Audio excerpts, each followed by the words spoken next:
오늘도 하나님 말씀을 듣고 깨닫고 그대로 살기를 소망하는 우리의 삶 속에 하나님의 크신 은혜와 능력의 역사가 이루어질 줄로 믿습니다. 종려주일 우리가 참 잘 알고 있고 또 신앙생활 하다 보면 매년 우리가 부활절과 이 종려주일을 맞이하게 됩니다. 이 종려주일과 고난주간을 맞이하면서 하나님 앞에 문득 그런 마음이 들었습니다.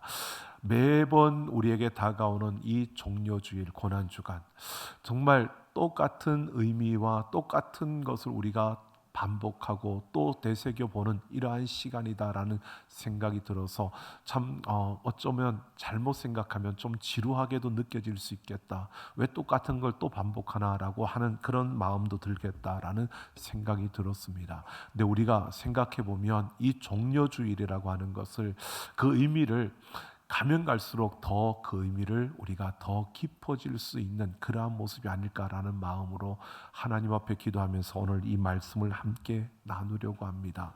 여러분, 종려주일은 우리가 왕으로 예수님께서 그 예루살렘에 들어가는 모습을 보여주는 겁니다. 예수님께서 예루살렘으로 입성하실 때 예루살렘으로 들어가시는데 십자가를 지러 가고 있는 겁니다.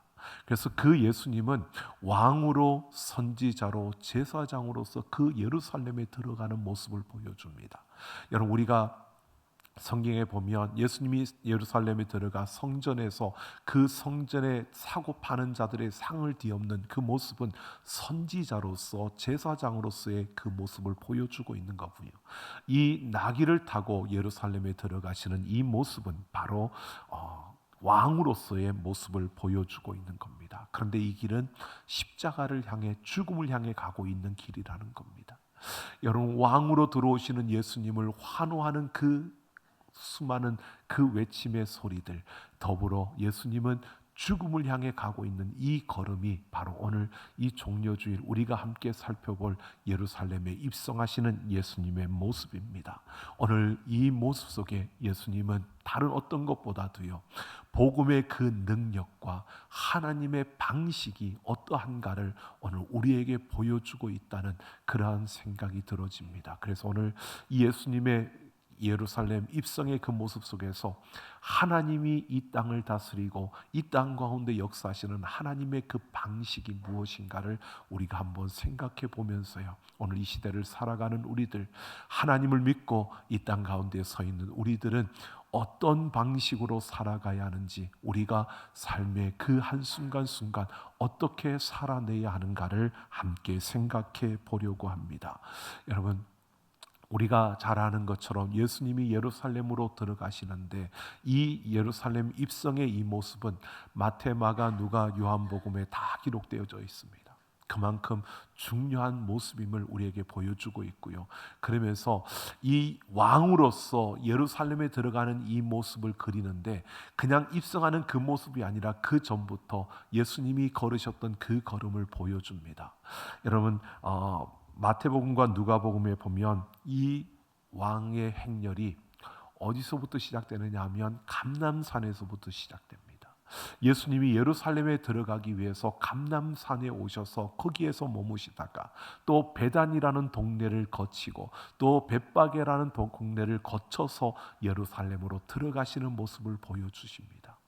여러분, 이 과정을 우리가 보면 왕으로서 그 가는 그 행진을 하기 위해서, 예루살렘에 들어가시기 위해서 예수님이 거치셨던 이 감람산, 그리고 베다니와 벳바게라고 하는 이 동네는 감람산의 한 기슭에 자리한 동네들인데 이곳을 거쳐갑니다. 여러분, 우리가 보통은 이러죠. 왕의 행렬, 우리가 퍼레이드를 생각을 해보면 아주 대로를 향하여 가고 또 그 대로에서 행진을 하게 되는 것을 보게 됩니다. 그리고 또 우리의 모습, 이런 것들이죠. 지금 이제 대통령을 다시 뽑아야 되는 우리 현실 속에서 그 후보들이 나오면서 이번 주 안에도 보니까 자기들이 어떤 의미가 있는 곳에서 그 자신이 후보를 선포하는, 내가 후보로 나오겠다 선포하는 모습들을 봅니다. 자신들이 가는 그 자리가 그만큼 의미가 있고 가치가 있는, 내가 이런 후보입니다라는 것을 보여주는 그러한 자리에서, 그러한 위치에서, 그러한 방식으로 자신들의 그 선포를 하는 거죠. 근데 예수님께서 이 예루살렘에 입성하시는 것도 마찬가지입니다. 그냥 입성하시는 것이 아니라 예수님이 감람산과 베다니와 벳바게라는 동네를 거치시면서 내가 말하는, 나는 이런 왕이다, 우리 하나님의 나라는 이런 나라다라는 것을 보여주는 겁니다. 여러분, 이 감람산은 예수님이 평소에도 자주 찾으셨던 바로 기도하는 곳이었습니다. 뿐만 아니라 베단이라는 동네는 죽은 나사로가 다시 살아났던 그 나사로가 살던 동네인데, 이 동네는요 어떤 동네냐 하면 바로 그 동네가 가난한 자들이 살던 그러한 동네였습니다. 연약한 자들, 정말 힘겨운 이들이 살던 동네가 이 베단이었습니다. 그래서 가난한 자의 집이라는 뜻이 베단이라는 뜻이고요. 그리고 벳바게라고 하는 동네도 마찬가지입니다.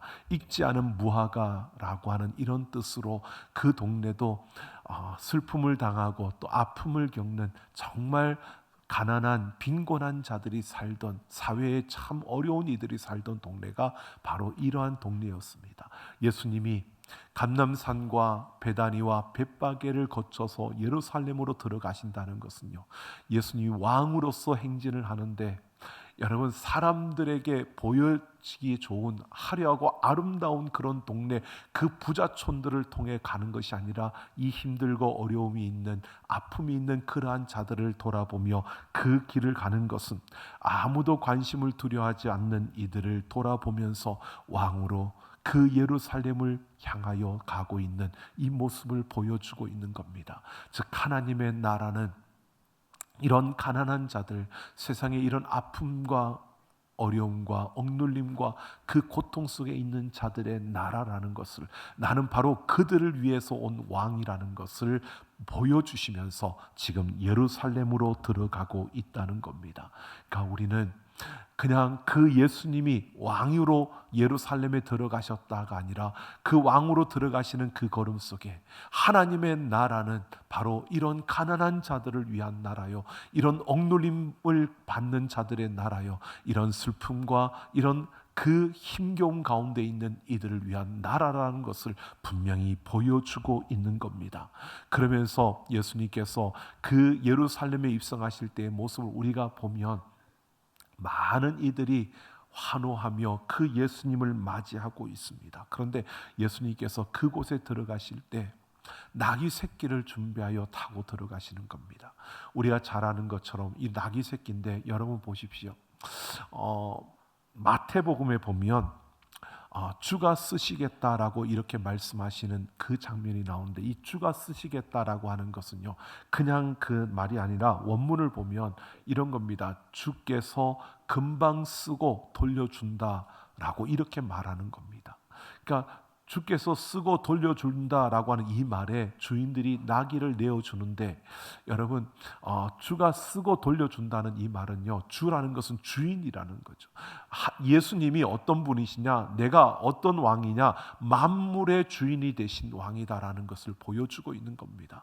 만물의 왕이 되고 모든 것의 주권, 그 모든 것을 다스리는, 그것을 운영하고 그것을 경영하는 것조차 하나님 손에 있는 그 모든 권리를 가진 분이 바로 예수님이시라는 것을 바로 보여주고 있는 겁니다. 왕으로 들어가시는 그 예수님은요, 바로 만물의 주제자가 되시고 주권자가 되신 하나님이시라는 사실을 이렇게 보여주고 있는 겁니다. 그러니까 그냥 나귀를 그냥 취했다, 이게 아니라 여러분, 그 나귀를 취하는 그 모습 속에서 예수님은 내가 만물의 주인이다라는 것을 보여주고 이런 왕이라는 것을 선포하며 그 걸음을 걷고 있는 겁니다. 그리고 마태복음에 보면 이 나귀가 그냥 우리는 나귀 새끼 하나로 알지만 마태복음에 보면 나귀와 나귀 새끼라고 말합니다. 그러니까 거기에 두 마리가 있었습니다. 나귀와 나귀 새끼가 있었습니다. 이것을 제자들이 가져왔는데 예수님께서 나귀가 아니라 나귀 새끼를 타셨다는 겁니다. 나귀 새끼만 있는 게 아니라 나귀와 나귀 새끼가 있는데 예수님이, 여러분 우리가 일반적으로 생각을 하면 건장한 사람이 여러분 나귀를 타야 될까요? 나귀 새끼를 타야 될까요? 나귀 새끼가 아니라 나귀를 타야 되는데 예수님은 나귀 새끼를 타셨다는 겁니다. 여러분 이것은 그냥 그런가 보다가 아니라 이것은 예수님께서 스가랴 선지자의 말씀을 이루게 하시려고 이 나귀 새끼를 타신 겁니다. 그래서 오늘 요한복음에서도 15절에 보면 시온에 따라 두려워하지 말라, 보라 너의 왕이 나귀 새끼를 타고 오신다 함과 같으니라. 이 말씀을 응하게 하시려고, 이것을 이루시기 위해서 바로 그 나귀 새끼를 탔다는 겁니다. 여러분 스가랴 선지자가 이 말씀을 예언할 때 그 이스라엘의 상황이 어떠했는지를 보면 이런 겁니다. 주변의 강대국에 의해서 이스라엘이 침략을 당하고 모든 것을 약탈당하는 그런 때였습니다.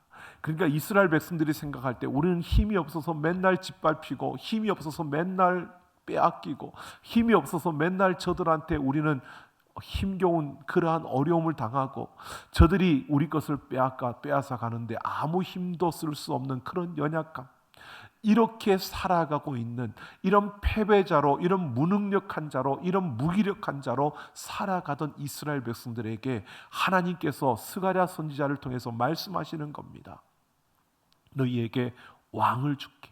여러분 이스라엘 백성들은 우리에게 왕을 주신다라고 하는 것 생각하면 다윗과 같은 왕, 하나님이 우리에게 메시아 바로 다윗과 같은 왕을 주신대 이렇게 생각하는데, 그런데 스가랴 선지자가 왕을 주신다. 그런데 어떤 왕이냐? 나귀 새끼를 타고 오시는 왕이라는 겁니다.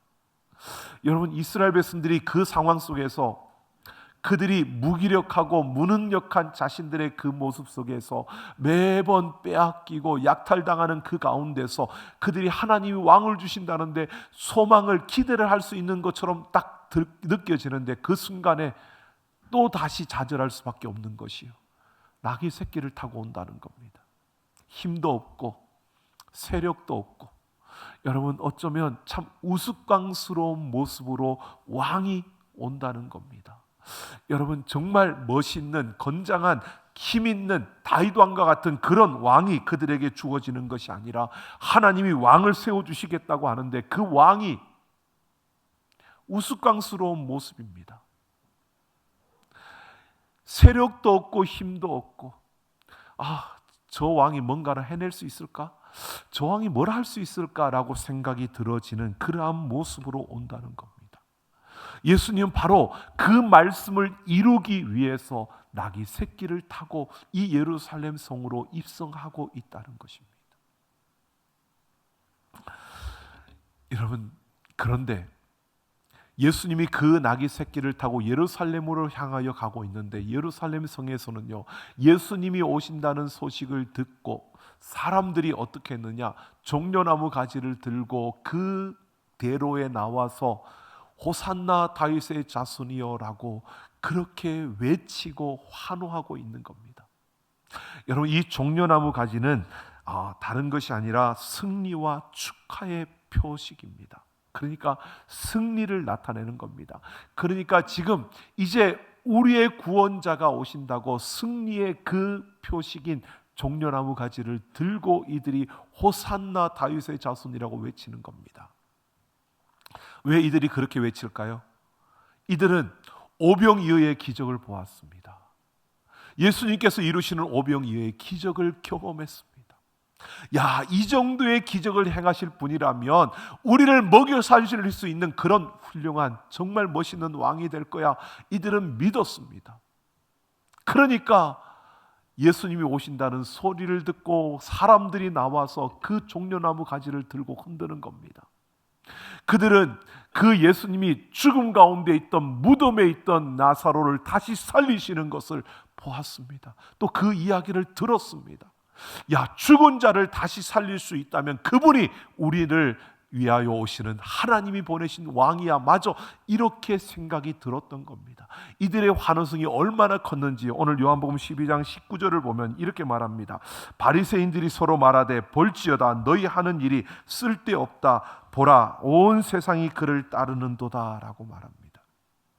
이 말은요 어떤 의미냐면 이들이 환호하는 그 소리가 너무 커서 지금 예수님이 오신다는 소식을 듣고 사람들이 종려나무 가지를 들고 나와서 호산나 다윗의 자손이여라고 외치는 이 소리가 너무 커가지고 예수님을 죽이려고 했던 이 바리새인들이, 예수님을 미워하는 이 바리새인들이요, 예수님을 시기했던 이 바리새인들이 탄식을 하는 겁니다. 야, 우리가 예수님을 어떻게 좀 해하려고 했는데 이 소리 들어봐라. 이 소리 들으니까 우리가 어떤 음모를 꾸몄다가 우리가 도로 당할 것이다. 야, 우리는 그 음모 꾸미면 안 돼. 우리는 그냥 포기해야 돼. 이게 지금 이 이야기입니다. 바리새인들이요, 예수님을 모함하려고 했다가 이 탄성의 소리들, 호산나 외치는 그 소리를 듣고 이들이 스스로 탄식하는 겁니다. 여러분, 그 정도로 사람들이 그 환호 소리가 컸다는 겁니다. 여러분, 그런데 보십시오. 그렇게 예수님이 오신다는 이야기를 듣고 그들이 호산나 호산나 외치고 가득 모여들었는데 예수님이 딱 나타났는데 어떤 모습이요? 나귀 새끼를 타고 나타나신 겁니다. 여러분, 그 환호하던 백성들의 마음은 어떨까요? 야, 오병이어의 기적을 일으키셨던 그분, 죽은 자를 다시 살리셨던 그분, 그분이라면 우리의 왕이 되어서 이제는 우리의 나라가 세워지고 우리 나라가 온전하게 되고 우리는 정말 하나님이 우리에게 보내주셨다는 그 왕이 우리의 나라를 건설할 것이라고 기대하며 호산나 다윗의 자손이라고 외쳤는데 그들 눈앞에 나타난 예수님의 모습은 나귀 새끼를 탄 모습이었다는 겁니다. 얼마나 낙심이 되고 실망이 되겠습니까? 여러분, 바로 이겁니다. 큰 기대를 가진 사람은요, 그것이 딱 막히는 순간에 여러분, 그 기대가 큰 만큼 실망과 좌절도 커지게 되는 겁니다. 그러니까 이들은, 여러분, 우리가 이해할 수 있는 게요, 눈에 보여지는 것으로 보고 그들은 큰 기대를 했다가 그들이 실망하는 순간에 여러분, 3일 뒤에 예수님을 향하여서 저를 십자가에 못 박으라고 외쳤던 그 군중의 소리들, 여러분, 이들이 그렇게 될 수 있다는 가능성이 충분히 보여지는 모습입니다. 자, 그런데요, 오늘 우리가 여기서 한 가지를 더 생각해 봐야 합니다. 왜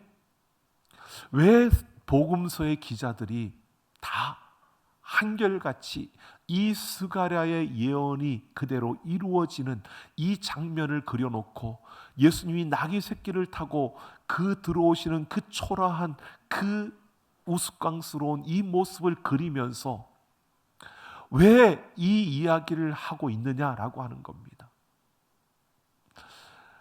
왕으로 들어오시는 그 예수님, 가난한 자들과 그 힘없는 자들을 돌아보며 그들을 위한 나라라고 보여주시면서 들어오시는 그 예수님이 스가랴 선지자의 이 말씀을 이루기 위해서 이 나귀 새끼를 타고 들어오는 이 모습을 이들이 보여주고 있는 이유가 있습니다. 여러분, 이 당시에 이런 일이 있었습니다. 지금 이 예수님의 모습은요, 대조가 되어지고 있는 모습이 있는데, 여러분, 그 당시에 어떤 일이 있었냐면, 여러분, 누가복음 13장 1절에 보면 이런 말씀이 있습니다. 그때 마침 두어 사람이 와서 빌라도가 어떤 갈릴리 사람들의 피를 그들의 제물에 섞은 일로 예수께 아뢰니라고 하는데, 빌라도가 그들의 피를 제물에 섞은 일로 예수님께 아뢰다 하는데, 이 일이 어떤 일이냐면요, 유다 사람이라면 모두가 알고 있는 사건이었습니다. 성경엔 그 사건을 이야기하고 있지 않지만 이렇게 한 절로 이야기하지만 이 이야기는 역사적으로 보면 이런 이야기입니다. 빌라도가 요새 총독이 되었습니다. 근데 원래 총독이 아니라 그는 행정관이었습니다. 행정관이었고 총독으로 유대를 오는 게 아니라 그는 총독의 대행으로 지금 예루살렘에 오는 겁니다. 그런데 그는 대행이니까, 행정관이니까 그가 원하는 것은 자기가 총독이 되고 싶은 겁니다. 정식 총독이요. 대행이라는 그 꼬리표를 떼고 정식 총독이 되고 싶은데 그러려면 황제의 마음에 들어야 되는 겁니다. 그러니까 빌라도는 무엇보다 황제의 마음에 들기 위해서 그는 일을 했고 또 그렇게 황제가 원하는 것들을 하고 싶었습니다. 그런데 황제가 가장 원하는 것은요, 자기를 높이는 겁니다. 그런데 이 빌라도가 생각할 때, 자, 그러면 황제를 높이기 위해서 내가 어떻게 할까 생각을 하다가 로마의 병사들을 아주 건장한 말과 튼튼한 그 모습으로 딱 해서 군대를 준비하고요. 그리고 제일 앞에다가 황제의 얼굴을 그린 깃발을 세우고, 그러니까 그 예루살렘에 황제가 들어가는 이 승리의 행진을, 이 퍼레이드를 준비한 겁니다. 그래서 그 퍼레이드를 하고 들어가서 황제가 이곳의 주인이라는 것을 선포하기 위해서 그렇게 들어가는 이 행사를 준비했습니다. 그런데 여러분, 유대인들에게 있어서 사람의 얼굴이 그려진 깃발이 먼저 들어온다는 것은요, 우상 숭배였습니다. 하나님 이외에 그 어떤 것도 그들은 용납할 수 없는 겁니다. 이 예루살렘에서. 그러니까 그들이 그 길을 가로막고 결사항전을 한 겁니다. 이것을 빌라도가 뚫고 들어오기 위해서, 왜? 황제에게 잘 보여야 되니까 자기는 들어가야 되는 겁니다. 그러니까 그 길을 가로막는 이 유대인들을 칼로 죽이면서 그 길을 갔던 겁니다. 자, 그 퍼레이드와 이 예수님의 행진을 지금 이렇게 대조시켜주고 있는 겁니다. 그러니까 유대 사람들은 그 행진을 다 알고 있기 때문에 예수님이 예루살렘으로 입성하는 이 모습은 바로 그 모습과 이렇게 같이 보여지는 겁니다. 그러니까 결국은 이렇게 되는 거죠. 그 빌라도는 칼을 들고 그 사람들의 피를 흘리면서 그렇게 자신을 위시하며 들어왔지만, 왕으로 들어오시는 예수님은 이렇게 초라하게 보이지만, 궁색하게 보이지만, 아주 우스꽝스러운 모습으로 보이지만, 그러나 그가 바로 하나님이 약속하신 그 메시아라는 것을 이렇게 보여주고 있는 겁니다. 왜요? 그 스가랴 선지자의 예언이 9장 9절만 있는 게 아니고 그 다음 10절을 보면 이렇게 말하고 있는 겁니다. 그 9장 10절에 보면요, 무엇보다 이 스가랴가 이렇게 말합니다. 볼품없는 모습으로 오는 이 왕이 모든 병거와 그 무기들을 무력하게 만든다는 것입니다. 그러니까 우스꽝스러운 모습으로 들어오지만 모든 세상의 강력한 힘과 무기들을 한순간에 무력하게 만들 그러한 왕이시다라는 것을 선포하고 있는 겁니다. 지금 이 제자들이 이걸 보여주고 있는 겁니다. 빌라도가 자기의 힘을 내세워서 그렇게 사람들을 죽이며 그 행진을 하려고 했지만, 예수님의 행진은 이렇게 초라하게 보이고 우스꽝스럽게 보이지만 그 모든 무기와 그 모든 힘을 한결같이 무력하게 만들 수 있는 바로 그런 왕으로 이곳에 오셨다는 것을 선포하기 위해서 지금 이 그림을 그려주고 있는 겁니다. 여러분, 왕으로 이 땅에 오신 예수님, 그 왕으로 예루살렘에 입성하시는 예수님은 오늘 우리에게 이렇게 말해주고 있는 겁니다. 그의 나라는 가난하고 힘없고 억울하고 아픔을 당한 이들의 나라요, 그는 세상의 모든 힘을 무력하게 만들 그러한 왕으로 예루살렘에 들어오신다는 것입니다. 여러분, 이 길이 십자가의 죽음으로 나아가는 길이지만 그 죽음 너머에 부활의 승리가 있는 줄로 믿습니다. 오늘 우리는 이 예루살렘 입성의 이 모습을 통해서 이것을 보아야 합니다. 복음의 능력이요, 사람의 눈으로 볼 때는 초라하고 행색이 정말 말할 수 없이 궁색하게 보여지고 아무런 힘도 쓸 수 없을 것처럼 보여지고 나약한 모습이지만, 그러나 우스꽝스러운 그 모습이 세상의 모든 힘을 무너뜨리고 무력하게 만들 그러한 능력임을 우리에게 보여주고 있는 겁니다. 여러분, 우리는 이 땅 가운데서 이 복음의 능력, 이 하나님의 방식을 우리가 바라보고 신뢰하며 우리의 삶이 어떤 환경, 어떤 순간 속에 있더라도 예수님께서 그 십자가로 향해 나아가며 인내하셨던 것처럼 그 모든 것을 참아내시고 그 모든 아픔과 그 고통까지도 받아들이셨던 것처럼, 여러분, 우리의 삶에서 인내하며 그 승리를 향해 그 하나님의 방식을 따라 복음의 그 능력을 확신하며 달려가는 우리 모두가 되기를 예수님의 이름으로 축원합니다. 고린도전서 1장 27절부터 보면 바울이 그래서 이렇게 말합니다. 하나님께서는 세상에 미련한 것들을 택하셔서 지혜 있는 자들을 부끄럽게 하고, 또 하나님께서는 세상에 약한 것들을 택하셔서 강한 것들을 부끄럽게 하며, 하나님께서는 세상에 천한 것들, 멸시받는 것들, 없는 것들을 택하사 있는 것들을 폐하려 하신다라고 합니다. 여러분, 이게 하나님의 방식입니다. 사람의 눈으로 볼 때는 궁색하고 나약하고 볼품없고 우스꽝스러울지 모릅니다. 하지만 하나님의 방식은요, 하나님이 함께하는 자들은요, 세상에 그 어떤 것도 감당할 수 없는, 그 누구도 감당할 수 없는 강력한 하나님의 그 능력이 나타나는 통로가 될 줄로 믿습니다. 오늘 우리는 바로 이 길을 걸어가고 있는 자들입니다. 지금 우리의 모습, 보여지는 그 모습, 우리가 선 그 자리, 여러분 그게 중요한 것이 아니라 우리는 이 하나님의 방식을 따라 이 땅을 살아가고 있고, 우리는 그렇게 달려가고 있는 우리의 삶이라는 것을 우리가 바라보며, 조금은 우리가 힘겨울지라도, 조금은 볼품없는 모습일지라도, 때로는 조금 우리가 연약하고 나약함이 보여지는 그러한 순간일지라도요, 그게 결코 부끄러움이 아니라 하나님의 그 능력을 의지하며 그 하나님과 함께 나를 지으시고 나를 세워가시고 나를 통해 놀라운 일을 이루실 그 하나님의 역사를 바라보며 그 부활의 승리를 향해 나아가는 우리가 되기를 예수님의 이름으로 축원합니다. 여러분, 우리는 그래서 무엇보다도요, 하나님의 그 예수 그리스도의 인내를 우리가 닮아가야 하고, 그 인내를 가져야 하고요, 예수 그리스도의 그 부활에 참여하는 우리의 삶이라는 것을 우리가 기억해야 할 것입니다. C.S. 루이스는 이렇게 말합니다. 이 세상을 하나님의 작업장이라고 말합니다. 하나님의 작업실. 여러분, 그 하나님의 작업실이라는 것은 하나님께서 이 세상에서 계속 하나님의 작품들, 명품들을 만들어내고 있다는 겁니다. 여러분, 우리는 이 세상에서 하나님의 명품으로 하나님의 손에 의해 지금 만들어져 가고 있는 줄로 믿습니다. 이 작업실에서 우리는 살아가고 있는 겁니다. 하나님의 작업실에서 오늘도 하나님은 끊임없이 그 손길로 우리를 하나님의 명품으로 만들어가고 있다는 겁니다.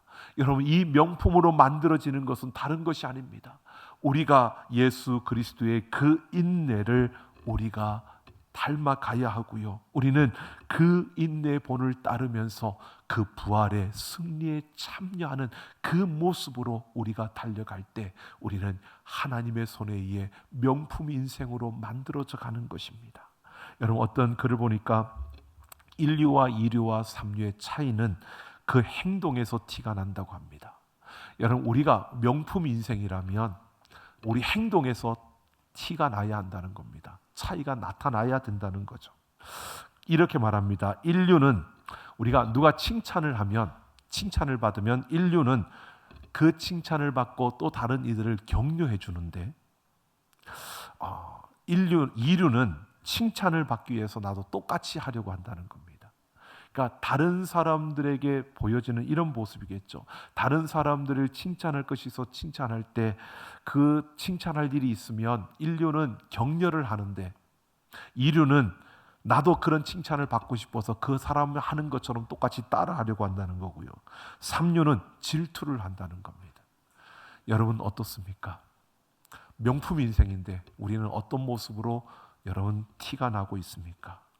인류는 무엇을 해냈을 때 인류는 앞으로의 비전을, 내가 한 것에 끝나는 게 아니라 그것을 통해 앞으로 어떤 비전을 이야기하는데, 이류는 과거의 영광에 심취해 있답니다. 과거에, 옛날에 내가 라떼는 이렇다는 거, 이런 분들은 이류입니다.